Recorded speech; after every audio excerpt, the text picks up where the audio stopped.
চলো আজ তোমাদের সাথে ছোট্ট করে একটা টিনটিনের লাঞ্চের রেসিপি শেয়ার করি।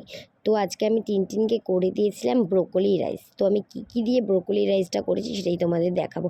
সাথে কিন্তু একটা সেদ্ধ ডিমও ছিল। তো এখানে আমি সবজির মধ্যে শুধু ব্রোকলি আর পটেটো নিয়েছিলাম। তো সাথে ছিল আর মুগ ডাল। তোমরা অন্যান্য আরও সবজি দিতে পারো, গাজর আছে, বিট আছে, মটরশুঁটি আছে। এখন শীতকাল, অলরেডি এইসব সবজি অ্যাভেলেবেল হয়ে গেছে মার্কেটে। তোমরা তোমাদের পছন্দ মতো সবজি দিতে পারো।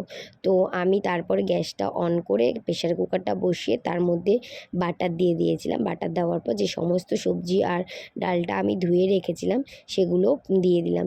দিয়ে দেওয়ার পর সমস্ত কিছু একটু হালকা ভাজা ভাজা করে তার মধ্যে সামান্য পরিমাণে নুন, হলুদ আর জিরের গুঁড়ো দিয়েছিলাম। জিরের গুঁড়োটা আমি স্কিপ করে গেছি দেখাতে। যাই হোক, তোমরা তোমাদের পছন্দ মতো স্পাইসেস দিও। তোমরা গোলমরিচ দিতে পারো, গরম মশলা দিতে পারো, তোমরা তোমাদের পছন্দ মতো স্পাইসেস দিও। তো দেওয়ার পরে একটু হালকা নাড়াচাড়া করে পরিমাণ মতো জল দিয়ে দিও। তোমরা তোমাদের বেবিদের যেমন খাবারের থিকনেস করতে চাও সেই পরিমাণে জলটা তোমরা অ্যাড করে নেবে। ঠিক আছে? তারপরে আমি অ্যাড করার পরে আমি যে রাইসটা ধুয়ে রেখেছিলাম ওটা স্কিপ করে গেছি দেখাতে তোমাদের। যাই হোক, ওটা দেওয়ার পর মোটামুটি 5টা 6টা সিটি দিয়ে দেবে, তোমাদের খাবার একদম রেডি। চলো আজকের মতো টাটা, দেখা হবে পরের কোনো ভিডিওতে।